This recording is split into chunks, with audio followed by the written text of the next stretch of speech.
Salut miteinander, ich bin der Roka und Der Vega. wir werden heute nur schnell etwas ankündigen, weil um 9:30 Uhr gespielt. Ah nein, scheiße, wir müssen zuerst noch etwas anderes sagen. Und Genau. nämlich, wir haben den Celio getroffen vom Team Mann ist gut.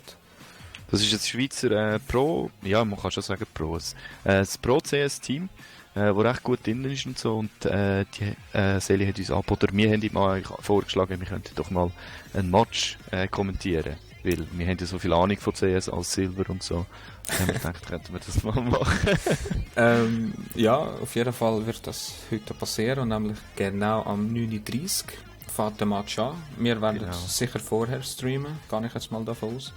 Voll. Und Damit ihr ein bisschen wisst, was schaut einfach losgeht. vorbei bei unserem Wäre twitch.tv/Teamgames. Also es ist auf Twitch, auf unserem Channel, wird auch gehostet und gehostet auch noch auf dem Mais ist gut.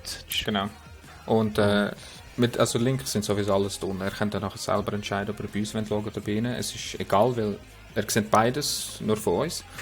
Und sie spielen gegen Stranger in the Shower. Ja, klingt komisch. Es sind Leute von Schweden. 39 fängt's an auf DE Mirage. Genau, das wäre es eigentlich. Wäre auch cool, wenn wir zuschauen. Und wir geben das Beste, dass wir das auch einigermaßen schlau können kommentieren. Ich hoffe es. Und sonst wird es sicher witzig.